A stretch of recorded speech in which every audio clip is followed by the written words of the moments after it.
Hi guys, welcome back to my channel. You guys are amazing.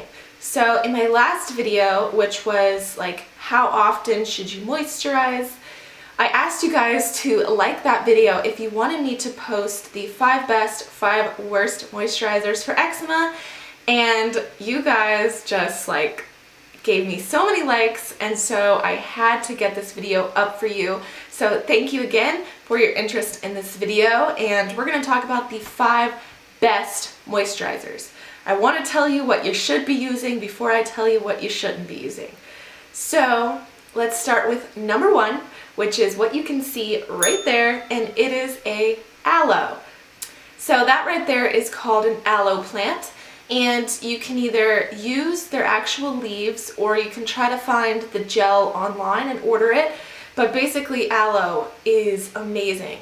So it's typically used if you have a sunburn because it helps heal that skin very quickly.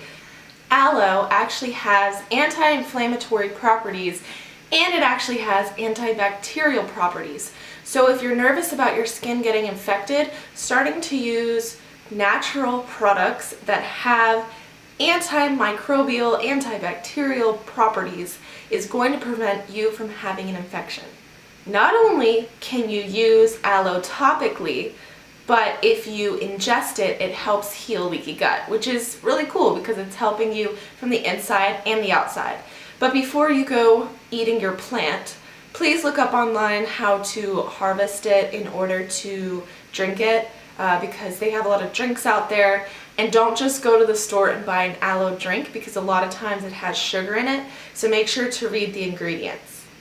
Alright, let's talk about the second thing that you can use on your skin. So the next thing we're going to talk about is Shea Butter. So I use this brand right here. I ordered it off of Amazon, and I know that it's available in the United States and in Canada, but the thing about this particular brand is that when it ships to you, it's kind of grainy, and I will probably have to do this. You basically need to melt it down and then put it in a different container and then put that in the freezer for a little while, and it gets rid of the grainy texture of it because it can be kind of rough on your skin if you're trying to deal with all of the like beads of shea butter. But if you can find a different brand, as long as the only ingredient is shea butter, you're good to go. This is great to use if you have really dry skin, if you're going through like the dry stage of healing eczema and you want to go to sleep.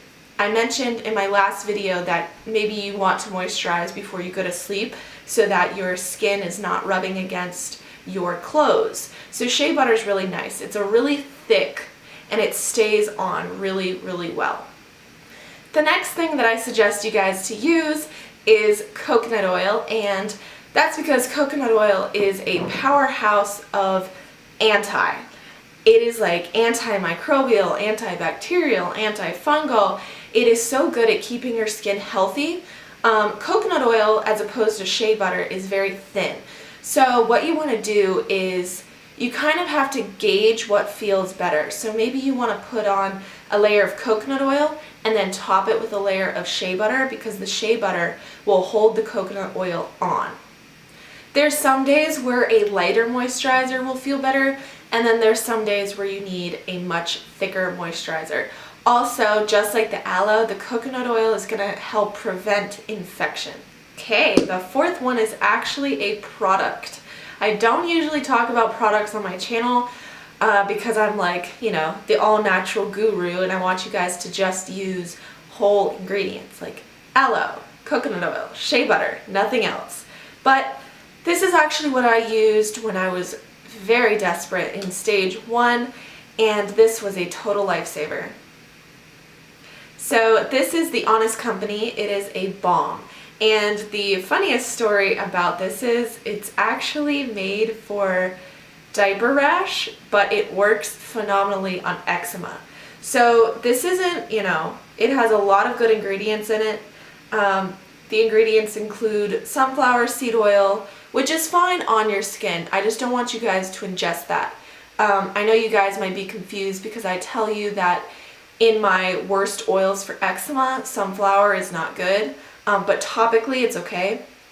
Then it has beeswax, it has olive fruit oil, coconut oil, it has shea butter, and it's just a really good texture. So it's a very thick, I don't even think I've opened this one. It's brand new. Wow, okay. Well, anyway, it's a very thick consistency and it stays on your skin very, very well. So I totally trust this product. You guys should give it a try. I know it's sold in Target in America, and then it's sold in some of the drugstores in Canada. And if you live around the world, maybe we can work on seeing if it ships internationally. I'm pretty sure you can go to their website, just the Honest Company, and order it off of there. So the last thing I'm going to talk about is how to deal with itching. Sometimes it's completely unbearable. So this trick is not going to work for everyone. So try it, and if it's not working, stop using it. So use tea tree oil in combination with extra virgin olive oil. So extra virgin olive oil, fun fact, is actually excellent to cook with. It has something called polyphenols in it, and it basically prevents oxidation. And oxidation is, well, complicated subject. There's more to it. Just if you want to like cook food in oil, if you're in like stage 3, try not to cook with oil if you're in stage 1. Extra virgin olive oil is great. Anyway, I digress. So what you do is take a container and pour a couple drops of tea tree oil in it, and then take about a tablespoon of olive oil. And what I used to do is I actually kept this on my bedside table, and if I woke up in the middle of the night because I was itchy, I would just dip my hand into the container and rub it on my skin.